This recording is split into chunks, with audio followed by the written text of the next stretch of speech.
Parlons de vous sur Antenne Réunion. Parlons de Laurent Decloître, le journaliste et auteur publié un ouvrage sur 15 ans de journalisme à La Réunion et dans l'océan Indien, vu par la presse nationale. Chikungunya, attaque de requins, les cyclones, La Réunion qu'il choisit de montrer n'est pas forcément celle des cartes postales. Et pour nous parler de cet ouvrage, de sa passion, Laurent Decloître nous fait le plaisir d'être notre invité. Bonjour. Bonjour. Merci d'avoir accepté notre invitation. On va montrer ce livre. Il est là.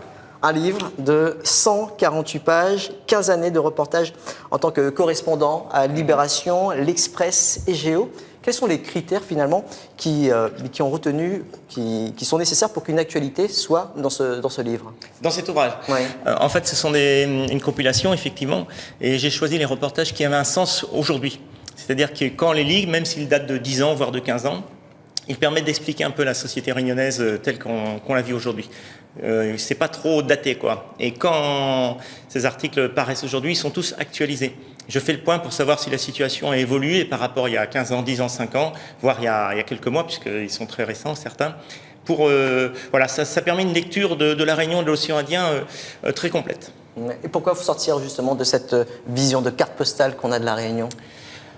C'est pas le but de sortir de ça, je rends compte de ce qui se passe. Donc parfois il y a des choses qui sont assez terribles, dramatiques, parfois il y a des choses qui sont beaucoup plus plaisantes et qui font presque de la publicité, une belle image de la Réunion, parfois c'est l'inverse, quoi.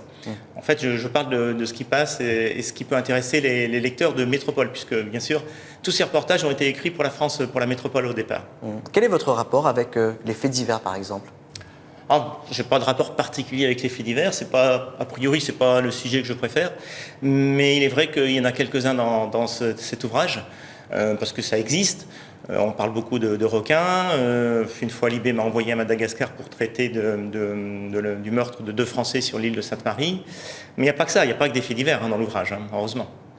Une actu qui vous a beaucoup marqué, horrifié même, c'est un reportage sur une décharge. Vous pouvez nous en dire un peu plus? Ah oui, ça s'est passé à La Réunion, à Saint-Denis, il y a quelques années, il n'y a pas très longtemps. J'ai appris que des Réunionnais qui étaient dans le besoin, pas forcément des SDF d'ailleurs, certains des étudiants, certains qui travaillaient même, pour se nourrir, ils allaient fouiller dans les décharges d'un centre de transit d'ordures, et de façon un peu en missouk, on va dire. Et c'était très dangereux. J'y suis allé en me faisant passer moi-même par un SDF avec une caméra cachée pour pouvoir faire le reportage.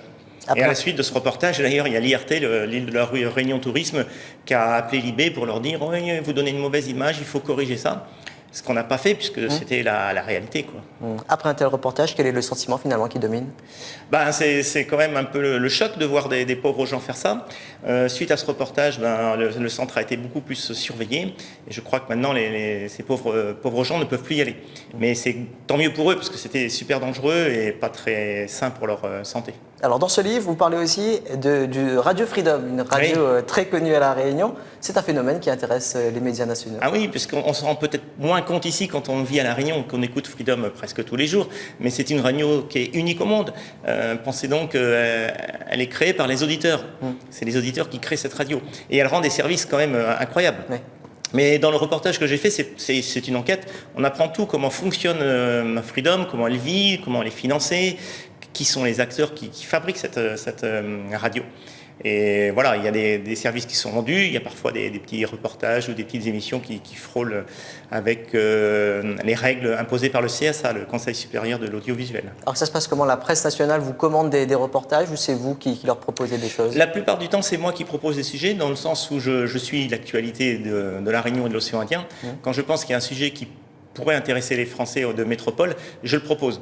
Il m'arrive de temps en temps que ce soit les médias nationaux qui m'appellent parce que j'y avais pas pensé ou parce qu'ils font un dossier spécial sur tel ou tel sujet. Dans la vie, vous avez une autre activité, vous êtes enseignant, vous avez une lourde responsabilité puisque c'est vous qui formez les futurs journalistes de La Réunion à l'université.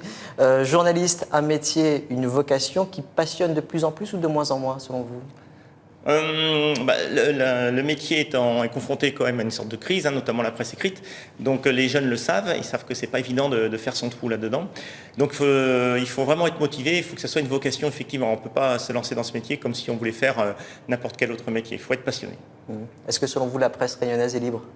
Oui, ben oui, j'espère qu'elle est libre. Et non, objectivement, elle est libre. La presse écrite a quelques difficultés économiques, donc elle dépend beaucoup de la publicité et elle en a de moins en moins, donc ça fragilise un peu sa liberté. Mais on peut dire qu'à La Réunion, on a une presse de qualité, que ce soit audiovisuelle ou presse écrite. On remontre l'ouvrage qui est ici, 15 ans de reportage à La Réunion et dans l'océan Indien, vu par la presse nationale de Laurent Decloître, un livre qui raconte donc l'histoire, les reportages qui ont été vécus pendant ces 15 dernières années. Merci beaucoup. Merci.